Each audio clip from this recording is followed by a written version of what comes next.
निर्मला को यद्यपि अपने घर के झंझटों से अवकाश न था, पर कृष्णा के विवाह का संदेश पाकर वो किसी तरह न रुक सकी। उसकी माता ने बहुत आग्रह करके बुलाया था। सबसे बड़ा आकर्षण ये था कि कृष्णा का विवाह उसी घर में हो रहा है जहां निर्मला का विवाह पहले तय हुआ था। आश्चर्य यही था कि इस बार वे लोग बिना कुछ दहेज लिए कैसे विवाह करने पर तैयार हो गए। निर्मला को कृष्णा के लिए योग्य वर मिले, लेकिन उधर वकील साहब ने घर बैठ जाने और महाजन के नालिश कर देने से उसका हाथ तंग था। ऐसी दशा में यह खबर पाकर उसे बड़ी शांति मिली। चलने की तैयारी कर दी। वकील साहब स्टेशन तक पहुंचाने आए। नन्ही बच्ची से उन्हें प्रेम था, छोड़ते ही न थे। यहां तक कि निर्मला के साथ चलने को तैयार हो गए। लेकिन विवाह के 1 महीने पहले उनका ससुराल जा बैठना निर्मला को उचित मालूम न हुआ। निर्मला ने अपनी माता से अब तक अपनी विपत्ति कथा न कही थी। जो बात हो गई उसका रोना माता को कष्ट देने और रुलाने से क्या फायदा। इसीलिए उसकी माता समझती थी कि निर्मला बड़े आनंद में है। अब जो निर्मला की सूरत देखी तो मानो उसके हृदय पर धक्का सा लग गया। लड़कियां ससुराल से खुलकर नहीं आती, फिर निर्मला जैसी लड़की जिसको सुख की सभी सामग्रियां प्राप्त थीं, उसने कितनी लड़कियों को दूज के चंद्रमा की भांति ससुराल जाते और पूर्ण चंद्र बनकर वापस आते देखा था। वो मन में कल्पना कर रही थी कि निर्मला का रंग निखर गया होगा, देह सुडौल हो गई होगी, अंग प्रत्यंग की शोभा कुछ और हो गई होगी। लेकिन अब जो देखा तो वो आती भी न रही थी। न यौवन की चंचलता थी, न वो विहसित छवि जो हृदय को मोह लेती है, वो कमनीयता, सुकुमारिता जो विलास में जीवन में आ जाती है। यहां उसका नाम न था। मुख पीला, चेष्टा गिरी हुई, अंग शिथिल। 19वें वर्ष में ही बुढ़ी हो गई थी। जब मां बेटियां रो धोकर शांत हुई तो माता ने पूछा, क्यों री निर्मला, तुझे क्या तकलीफ थी? कृष्णा ने हंसकर कहा, ये वहां मालकिन थी कि नहीं? मालकिन को दुनिया भर की चिंताएं रहती हैं, भोजन कब करे? निर्मला, नहीं अम्मा, वहां का पानी मुझे रास नहीं आता, तबीयत मरी सी रहती है। माता, वकील साहब न्योते में आएंगे ना, तब पूछूंगी कि आपने फूल सी लड़की ले जाकर उसकी ये कद बना डाली। अच्छा ये बता, तूने यहां रुपये क्यों भेजे थे? मैंने तुझसे कभी न मांगे थे। मैं लाख गई गुजरी हूं, लेकिन बेटी का धन खाने की नियत नहीं। निर्मला ने चकित होकर पूछा, किसने रुपये भेजे थे अम्मा? मैंने तो नहीं भेजे। झूठ न बोल, तूने 500 रुपये के नोट नहीं भेजे? कृष्णा, भेजे नहीं थे तो क्या आसमान से आ गए? तुम्हारा नाम साफ लिखा था और मुहर भी वहीं की थी। निर्मला, मैं चरण छूकर कहती हूं मां, मैंने रुपये नहीं भेजे। ये कब की बात है? अरे ये कोई 2-2.5 महीने हुए होंगे। मगर तूने नहीं भेजे तो आए कहां से? निर्मला, ये मैं क्या जानूं, मगर मैंने रुपये नहीं भेजे। हमारे यहां तो जब से जवान बेटा मरा है कचहरी नहीं जाते। मेरा हाथ तो आप ही तंग था, रुपये कहां से आते? माता, ये बड़े आश्चर्य की बात है। वहां और कोई तेरा सगा संबंधी तो नहीं है? वकील साहब ने तुझसे छिपा कर तो नहीं भेजे? नहीं अम्मा, मुझे तो विश्वास नहीं। माता, इसका पता लगाना चाहिए। मैंने सारे रुपये कृष्णा के गहने कपड़े में खर्च कर डाले। ये बड़ी मुश्किल हुई। दोनों लड़कों में किसी विषय पर विवाद उठ खड़ा हुआ और कृष्णा उधर फैसला करने चली गई तो निर्मला ने माता से कहा, इस विवाह की बात सुनकर मुझे बड़ा आश्चर्य हुआ। ये कैसे हुआ अम्मा? माता, बेटी, यहां जो सुनता है दांतों तले उंगली दबाता है। जिन लोगों ने पक्की कराई बात फेर दी और केवल थोड़े से रुपये के लोभ से तुम्हारा विवाह मना कर दिया, वो अब बिना कुछ लिए कैसे विवाह करने को तैयार हो गए, समझ में नहीं आता। उन्होंने खुद पत्र भेजा। मैंने साफ लिख दिया कि मेरे पास लेने देने को कुछ नहीं है, कन्या ही से आपकी सेवा कर सकती हूं। निर्मला, इसका कुछ जवाब नहीं दिया? माता, शास्त्री जी पत्र लेकर गए थे। वो तो यही कहते थे कि मुंशी जी कुछ भी लेने के इच्छुक नहीं हैं। अपनी पहली वादा खिलाफी पर कुछ लज्जित भी हैं। मुंशी जी से तो इतनी उदारता की आशा न थी, मगर सुनती हूँ उनके बड़े पुत्र सज्जन आदमी हैं। उन्होंने कह सुनाकर बाप को राजी कर लिया है। निर्मला, अच्छा, पहले तो वो महाशय भी थैली चाहते थे ना? हाँ, मगर अब तो शास्त्री जी कहते थे कि दहेज के नाम से चिढ़ते हैं। सुना है यहाँ विवाह न करने पर पछताते भी थे। रुपये के लिए बात छोड़ी थी और रुपये खूब पाए पर स्त्री पसंद नहीं।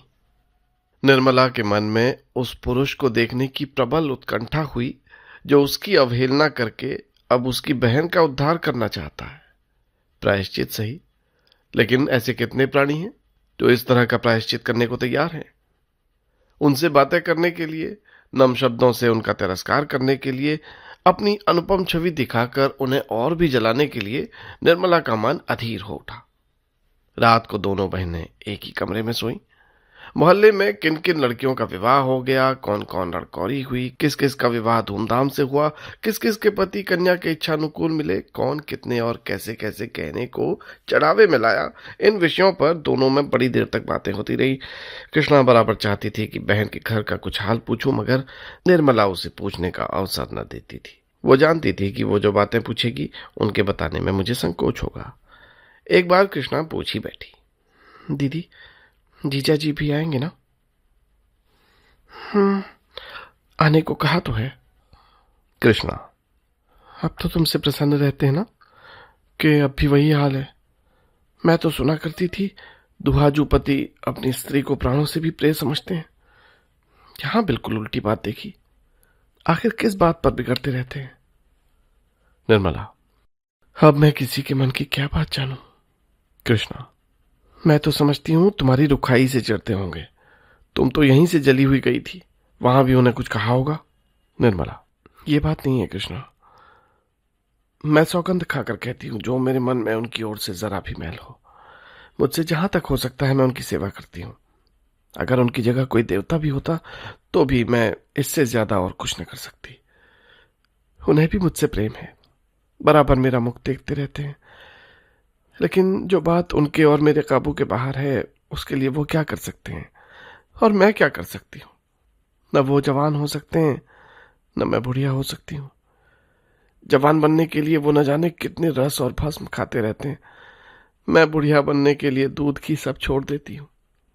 सोचती हूँ मेरे दुबलेपन ही से अवस्था का भेद कुछ कम हो जाए, लेकिन न उन्हें पौष्टिक पदार्थों से कुछ लाभ होता है, न मुझे उपवासों से। जब से मनसाराम का देहांत हो गया है तब से उनकी दशा और खराब हो गई है। कृष्णा, मनसाराम को तुम भी बहुत प्यार करती थी? निर्मला, वो लड़का ही ऐसा था, जो देखता था प्यार करता था। ऐसी बड़ी बड़ी डोरदार आंखें मैंने किसी की नहीं देखी। कमल की भांति हरदम मुख खिला रहता था। ऐसा साहसी कि अगर अवसर आ जाता तो आग में फांस जाता। कृष्णा, मैं तुमसे सच कहती हूं,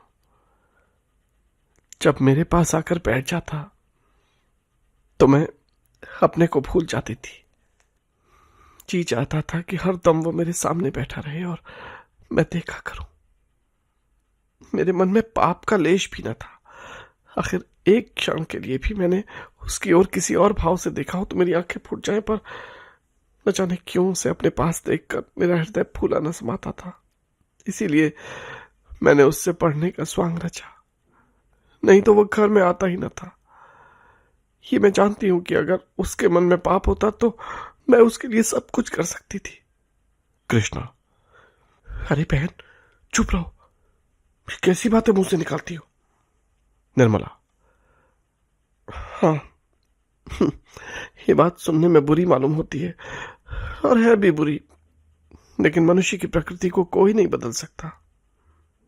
तू ही बता कृष्णा, एक 50 वर्ष के मर्द से तेरा विवाह हो जाए तो तू क्या करेगी? कृष्णा, मैं तो जहर खाकर सो रहा हूं, मुझसे मुंह देखते भी न बने। निर्मला, तो बस यही समझ ले, उस लड़के ने कभी मेरी ओर आंख उठाकर नहीं देखा, लेकिन बुढ़े शक्की तो होते ही हैं। तुम्हारे जीजा उस लड़के के दुश्मन हो गए और आखिर उसकी जान लेकर ही छोड़ी। जिस दिन से उसे ज्वर चढ़ा तो जान लेकर ही उतरा। हाय, उस अंतिम समय का दृश्य आंखों से नहीं उतरा है। मैं अस्पताल गई थी जब ज्वर में बेहोश था। उठने की शक्ति न थी, लेकिन जो ही मेरी आवाज सुनी, चौंक कर माता माता कहकर मेरे पैरों पर गिर पड़ा। कृष्णा, उस समय ऐसा जी चाहता था कि अपने प्राण निकालकर उसे दे दूं। मेरे पैरों पर ही वो मूर्छित हो गया और आंखें न खुली। डॉक्टरों ने उसके देह में ताजा खून डालने का प्रस्ताव किया था। ये सुनकर मैं दौड़ी गई थी, लेकिन डॉक्टर लोग वो क्रिया आरंभ करें उसके पहले ही उसके प्राण निकल गए। कृष्णा, ताजा रक्त पड़ने से उसकी जान बच जाती? निर्मला, कौन जानता है, लेकिन मैं तो अपने रुधिर की अंतिम बूंद तक देने को तैयार थी। उस दशा में भी उसका मुखमंडल दीपक की भांति चमकता था। अगर वो मुझे देखते ही दौड़कर मेरे पैरों पर न गिर पड़ता और पहले कुछ रक्त देह में पहुंच जाता तो शायद बच जाता। कृष्णा, तो तुमने उन्हें उसी वक्त लिटा क्यों न दिया? निर्मला,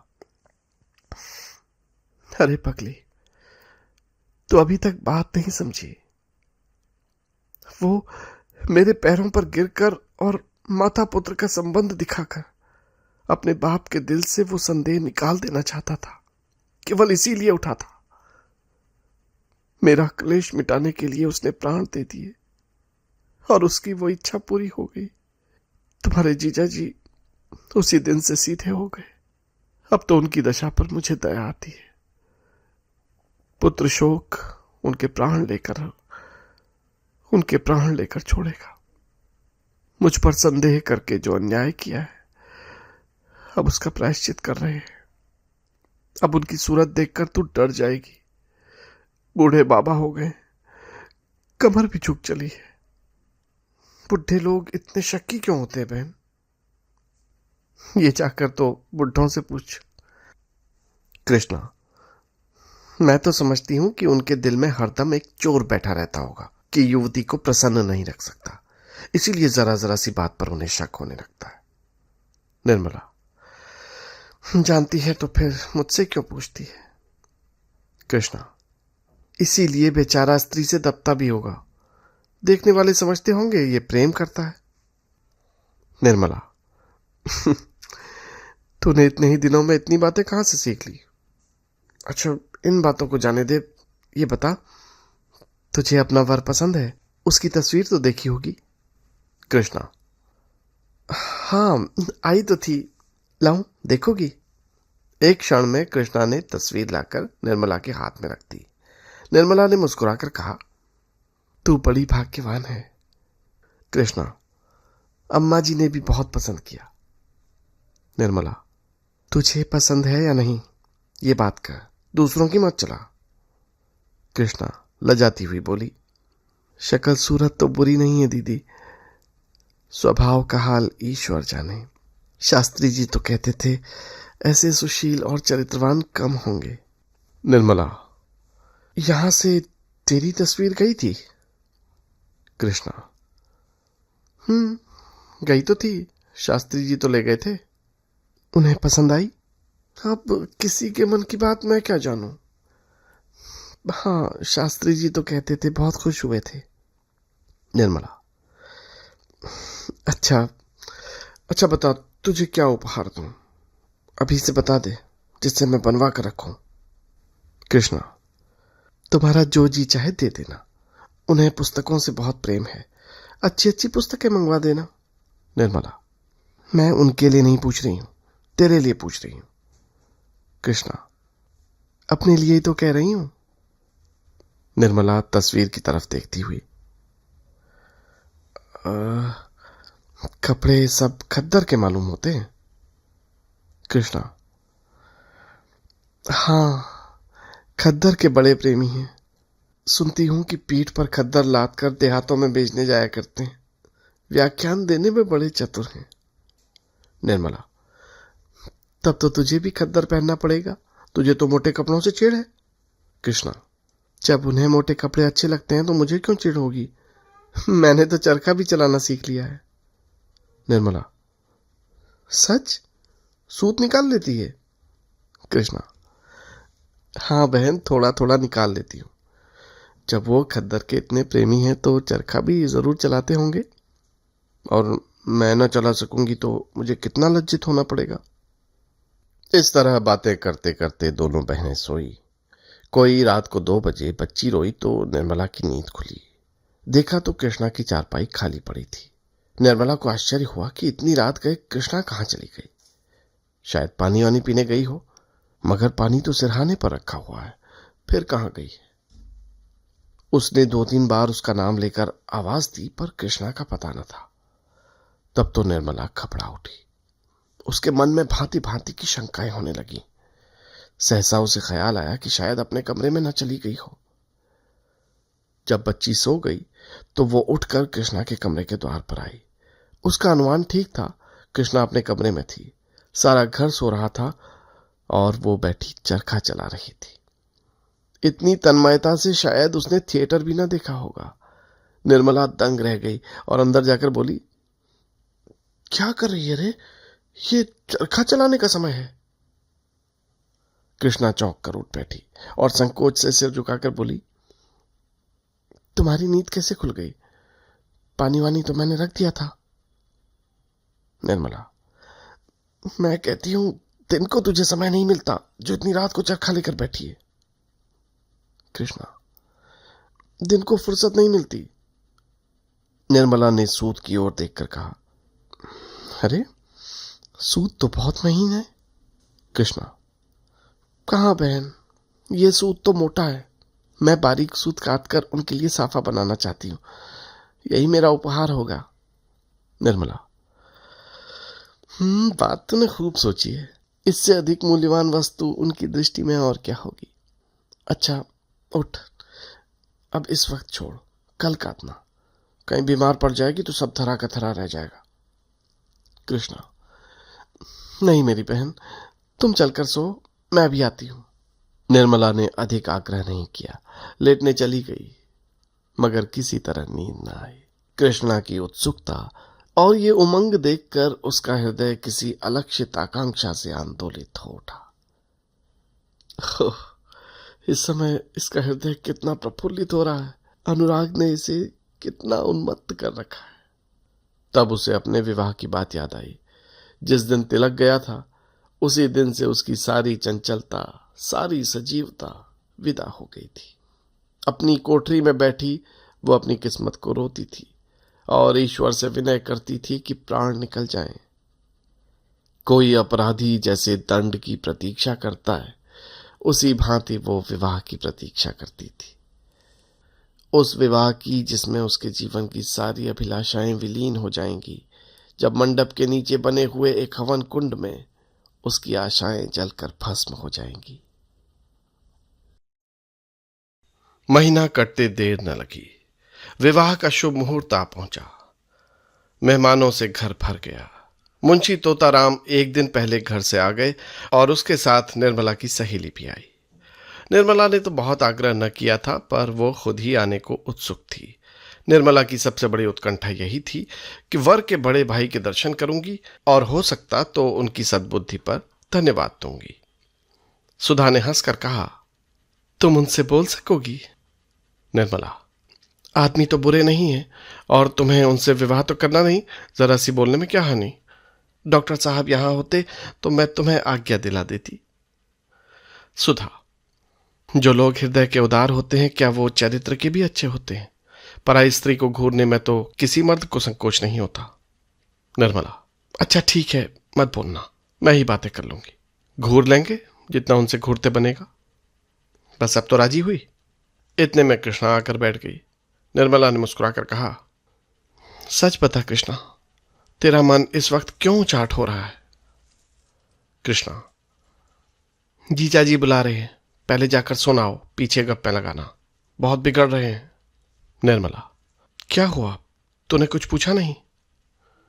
कृष्णा, कुछ बीमार से मालूम होते हैं, बहुत दुबले हो गए हैं। निर्मला, तो जरा बैठकर उनका मन बहला देती, यहां दौड़ी क्यों चली आई? ये कहो कि ईश्वर ने कृपा की, नहीं तो ऐसा ही पुरुष तुझे भी मिलता। जरा बैठकर बातें करो। बुढ़े बात बड़ी लच्छेदार करते हैं, जवान इतने डिगियर नहीं होते। कृष्णा, नहीं बहन, तुम जाओ, मुझसे तो वहां नहीं बैठा जाता। निर्मला चली गई तो सुधा ने कृष्णा से कहा, अब तो बारात आ गई होगी, द्वार पूजा क्यों नहीं होती? कृष्णा, क्या जाने बहन, शास्त्री जी सामान इकट्ठा कर रहे हैं। सुधा, सुना है दूल्हे की भावज बड़े रूखे स्वभाव की स्त्री है। कृष्णा, आपको कैसे मालूम? सुधा, मैंने सुना है, इसीलिए चेताए देती हूं, 4 बातें गम खाकर रहना होगा। कृष्णा, मेरी चकड़ने की आदत नहीं, जब मेरी तरफ से कोई शिकायत ही न पाएगी तो क्या अनायास ही बिगड़ेगी। सुधा, हाँ सुना तो ऐसा ही है, झूठ मूठ लड़ा करती है। कृष्णा, मैं तो 100 बात की एक बात जानती हूं, नम्रता पत्थर को भी मोम कर देती है। सहसा शोर मचा, बारात आ रही है। दोनों रमणियां खिड़कियों के सामने आ बैठी। एक क्षण में निर्मला भी आ पहुंची। वर के बड़े भाई को देखने की उसे बड़ी उत्सुकता हो रही थी। सुधा ने कहा, कैसे पता चलेगा कि बड़े भाई कौन है? निर्मला, शास्त्री जी से पूछूं तो मालूम हो, हाथी पर तो कृष्णा के ससुर महाशय हैं। अच्छा, ये डॉक्टर साहब यहां कैसे आ पहुंचे? घोड़े पर क्या है, देखती नहीं हो?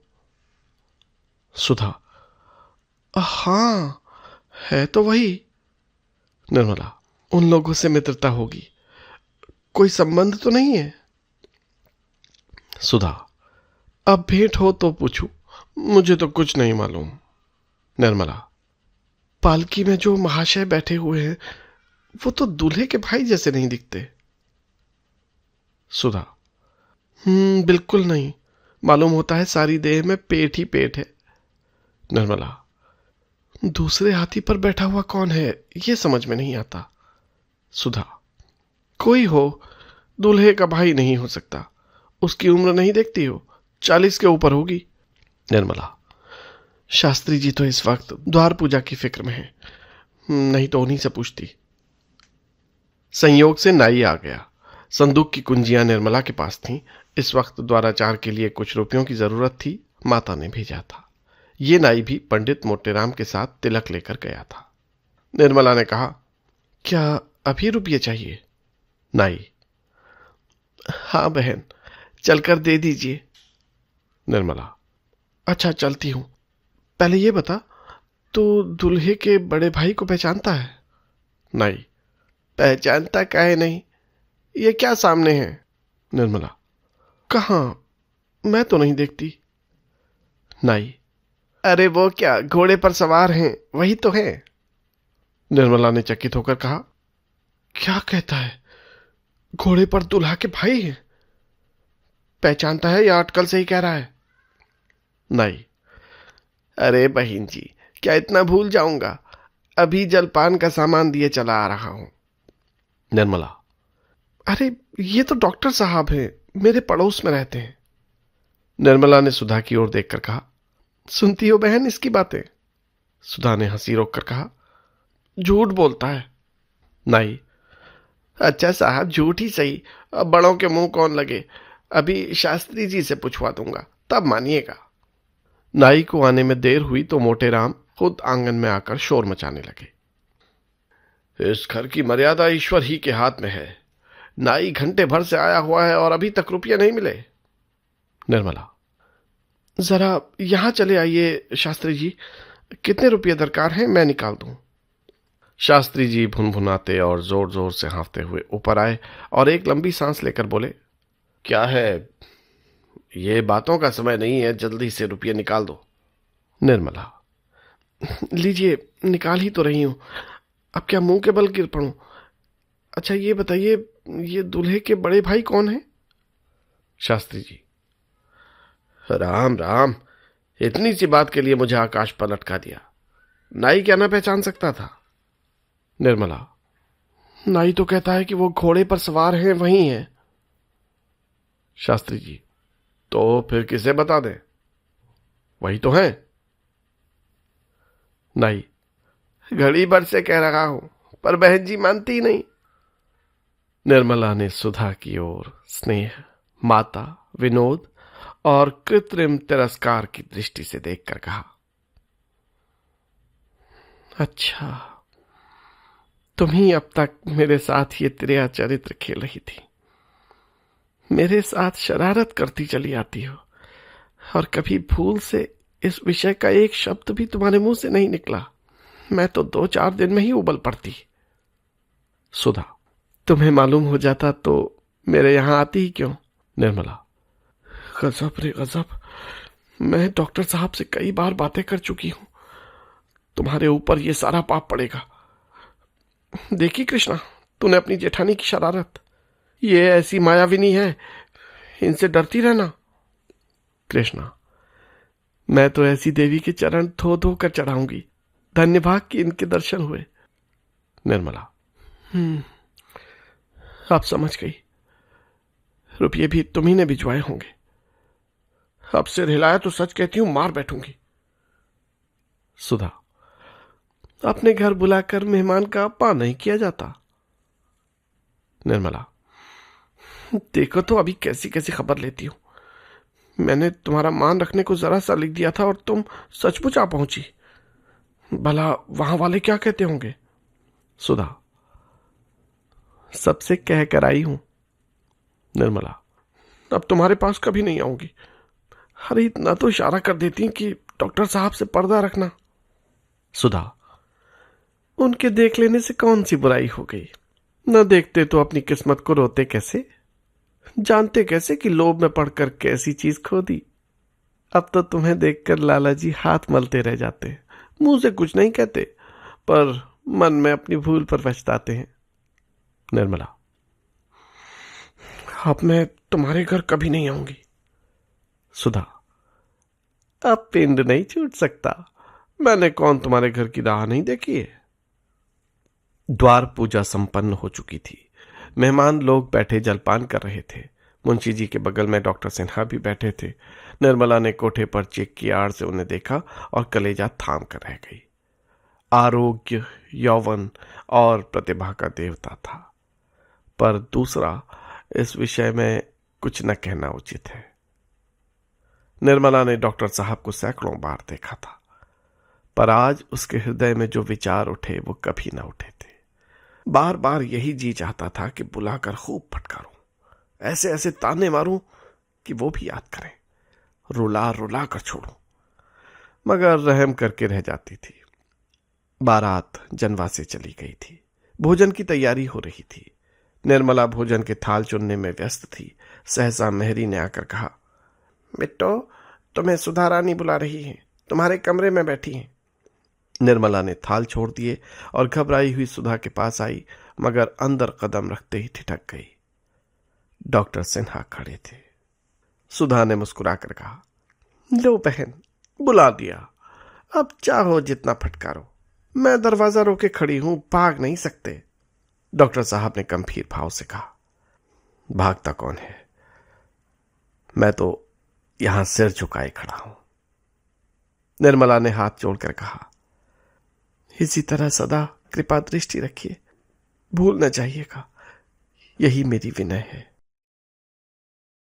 कृष्णा के विवाह के बाद सुधा चली गई, लेकिन निर्मला मैके में ही रह गई। वकील साहब बार बार लिखते थे, पर वो न जाती थी। जाने को उसका जी न होता। छोटे भाइयों की देखभाल में उसका समय बड़े आनंद से कट जाता था। वकील साहब खुद ही आते तो शायद वो जाने पर राजी हो जाती, लेकिन इस विवाह में मोहल्ले की लड़कियों ने उनकी वो दुर्गत की थी कि बेचारे आने का नाम ही न लेते थे। सुधा ने भी कई बार पत्र लिखा, पर निर्मला ने उससे भी हीरे हवाले किए। आखिर एक दिन सुधा ने नौकर को साथ लिया और आथम की। जब दोनों गले मिल चुकी तो सुधा ने कहा, तुम्हें तो वहां जाते मानो डर लगता है। निर्मला, हाँ बहन, डर तो लगता है। ब्याह की गई 3 साल में आई, अब की तो वहां उम्र ही खत्म हो जाएगी। फिर कौन बुलाता है और कौन आता है। सुधा, आने को क्या हुआ, जब जी चाहे चली आना। वहां वकील साहब बहुत बेचैन हो गए हैं। निर्मला, बहुत बेचैन? शायद रात को नींद ना आती हो। सुधा, बहन, तुम्हारा कलेजा पत्थर का है। मुझे उनकी दशा देखकर तरस आता है। कहते थे घर में कोई पूछने वाला नहीं, न कोई लड़का न बाला, किससे जी बहलाएं। जब से दूसरे मकान में उठाए हैं, बहुत दुखी रहते हैं। निर्मला, लड़के तो ईश्वर के दिए दो दो हैं। सुधा, उन दोनों की बड़ी शिकायत करते थे। जियाराम तो अब बात ही नहीं सुनता, तुर्की बतूर की जवाब देता है। रहा छोटा, वो भी उसी के कहने में है। बेचारे बड़े लड़के को याद करके रोया करते हैं। निर्मला, जियाराम तो शरीर न था, वो बदमाशी कब से सीख गया। मेरी कोई बात नहीं डालता था, इशारे पर काम करता था। सुधा, क्या जाने बहन, सुना है वो अपने पिता से कहता है कि आपने भैया को जहर देकर मार डाला, आप हत्यारे हैं। कई बार तुमसे विवाह करने के लिए ताने दे चुका है। ऐसी ऐसी बातें कहता है कि वकील साहब रो पड़ते हैं। अरे और तो क्या कहूं, एक दिन पत्थर उठाकर मारने को दौड़ा था। निर्मला ने गंभीर चिंता में पड़कर कहा, ये लड़का तो बड़ा शैतान निकला। उससे ये किसने कहा कि उसके भाई को उन्होंने जहर दिया है। सुधा, वो तुम्ही से ठीक होगा निर्मला। निर्मला, लो, अब ये नई चिंता पैदा हो गई। अगर जिया का यही रंग है, अपने बाप से लड़ने पर तैयार रहता है, तो मुझसे क्यों दबने लगा। वो रात को बड़ी देर तक इसी फिक्र में डूबी रही। मनसाराम की आज उसे बहुत याद आई। उसके साथ जिंदगी आराम से कट जाती। इस लड़के का जब अपने पिता के सामने ये हाल है, तो उनके पीछे इसके साथ कैसे निर्वाह होगा। घर हाथ से निकल ही गया। कुछ न कुछ कर्ज अभी सिर पर होगा ही। आमदनी का ये हाल, ईश्वर ही बेड़ा पार लगाएंगे। आज पहली बार निर्मला को बच्ची की फिक्र पैदा हुई कि इस बेचारी का न जाने क्या हाल होगा। ईश्वर ने यह विपत्ति सिर पर डाल दी। मुझे तो इसकी जरूरत ही न थी। जन्म ही लेना था तो किसी भाग्यवान के घर जन्म लेती। बच्ची उसकी छाती से लिपटी हुई सो रही थी। माता ने उसको और भी चिपटा लिया, मानो कोई उसे उसके हाथ से छीने जाता हो। निर्मला के पास ही सुधा की चारपाई थी। निर्मला तो चिंता सागर में गोता खा रही थी और सुधा मीठी नींद का आनंद उठा रही थी। क्या उसे अपने बालक की फिक्र नहीं सताती? मृत्यु तो बूढ़े और जवान का भेद नहीं रखती। फिर सुधा को क्यों चिंता नहीं सताती? उसे तो कभी भी भविष्य की चिंता से उदास नहीं देखा। सहसा सुधा की नींद खुल गई। उसने निर्मला को अभी तक जागते देखा। बोली, अरे अभी तक सोई नहीं? निर्मला, नींद ही नहीं आती। सुधा, आंखें बंद कर लो, नींद आ जाएगी अपने आप। मैं तो चारपाई पर आते ही मर सी जाती हूं। वो जगाते भी है तो भी खबर नहीं होती। न जाने मुझे क्यों इतनी नींद आती है। शायद कोई रोग है। निर्मला, बड़ा भारी रोग है। इसे राज रोग कहते हैं। डॉक्टर साहब से कहो दवा शुरू कर दें। सुधा, तो आखिर जागकर क्या सोई? कभी कभी मैके की याद आ जाती है तो उस दिन जरा देर में आंख लगती है। निर्मला, क्यों, डॉक्टर साहब की याद नहीं आती? सुधा, कभी नहीं। उनकी याद क्यों आए? जानती हूं कि टेनिस खेलकर आए होंगे, खाना खाया होगा और आराम से लेटे होंगे। निर्मला, हाँ, लो, तुम्हारा बेटा सोहन भी जाग गया। जब तुम जाग गई तो वो भला क्यों सोने लगा? सुधा, हाँ बहन, इसकी अजीब आदत है। मेरे साथ सोता है, मेरे साथ ही जागता है। उस जन्म का कोई तपस्वी है। देखो ना, इसके माथे पर तिलक का कैसा निशान है, और पांवों पर भी ऐसे निशान है। ये जरूर कोई तपस्वी है। निर्मला, तपस्वी लोग चंदन तिलक नहीं लगाते। ये उस जन्म का कोई धूर्त पुजारी होगा। क्यों रे, तू कहां का पुजारी था बता? सुधा, इसका ब्याह मैं तुम्हारी बच्ची से करूंगी। निर्मला, चलो बहन, गाली देती हूं। बहन से भी कभी भाई का ब्याह होता है? सुधा, मैं तो करूंगी, चाहे कोई कुछ कहे। ऐसी सुंदर बहू और कहां पाऊंगी? अ, जरा देख तो बहन, ये सोहन की देह कुछ गर्म है या मुझे ही मालूम होती है? निर्मला ने सोहन का माथा छूकर कहा, नहीं नहीं, देह गर्म है। ये ज्वर कब से आ गया? दूध तो पी रहा है ना? सुधा, अभी सोया था तो देह ठंडी थी, शायद सर्दी लग गई। उड़ाकर सुलाए देती हूं, सवेरे तक ठीक हो जाएगा। सवेरा हुआ तो सोहन की हालत और भी खराब हो गई। उसकी नाक बहने लगी और बुखार भी तेज हो गया। आंखें चढ़ गईं, सिर झुक गया। न वो हाथ पैर हिलाता था, न हंसता बोलता था, बस चुपचाप पड़ा था। ऐसा मालूम होता था कि उसे इस वक्त किसी का बोलना अच्छा नहीं लगता। कुछ खांसी भी आने लगी थी। अब तो सुधा घबराई। निर्मला की भी राय हुई कि डॉक्टर साहब को बुलाया जाए, लेकिन उसकी बूढ़ी माता ने कहा, डॉक्टर हकीम का यहां कुछ काम नहीं। साफ तो देख रही हूं, बच्चे को नजर लग गई है। भला डॉक्टर क्या करेगा? सुधा, अम्मा जी, भला यहां कौन नजर लगा देगा? अभी तक तो ये बाहर भी नहीं गया कहीं। माता, नजर कोई नहीं लगाता बेटी। जिस आदमी की दीठ पूरी होती है, आप ही आप लग जाती है। कभी कभी मां बाप तक की नजर लग जाती है। मैं तो इसे हुमकते देखकर डरी थी कि कुछ न कुछ अनिष्ट होने वाला है। आंखें नहीं देखती हो कितनी चढ़ गई हैं। यही नजर की सबसे बड़ी पहचान है। बुढ़िया मेहरी और पड़ोस की पंडिताइन ने इस कथन का अनुमोदन कर दिया। बस महंगू ने आकर बच्चे का मुंह देखा और हंसकर बोला, मालकिन, ये दीठ है और कुछ नहीं। जरा पतली पतली तीलियां तो मंगवा दीजिए। भगवान ने चाहा तो संध्या तक बच्चा हंसने लगेगा। सरकंडे के 5 टुकड़े मंगाए गए। महंगू ने उन्हें बराबर करके एक डोरी से बांध दिया और कुछ बुदबुदा कर उसी पीले हाथों से 5 बार सोहन का सिर सहलाया। अब जो देखा, 5 तीलियां छोटी बड़ी हो गई थीं। सब स्त्रियां कौतुक देखकर दंग रह गई। अब नजर में किसे संदेह हो सकता था। महंगू ने फिर बच्चे को तीलियों से सहलाना शुरू किया। अब की तीलियां बराबर हो गई, केवल थोड़ा सा अंतर रह गया। ये इस बात का प्रमाण था कि नजर अब थोड़ी सी रह गई। महंगू सबको दिलासा देकर शाम को फिर आने का वायदा करके चला गया। बालक की दशा दिन को और भी खराब हो गई। खांसी का जोर हो गया। शाम के समय महंगू ने फिर आकर तीलियों का तमाशा किया। इस वक्त 5 तीलियां बराबर निकली। स्त्रियां निश्चिंत हो गईं। लेकिन सोहन को सारी रात खांसते गुजरी। यहां तक कि कई बार उसकी आंखें उलट गईं। सुधा और निर्मला दोनों ने बैठकर सवेरा किया। खैर, रात कुशल से कट गई। अब वृद्धा माताजी नया रंग लाई।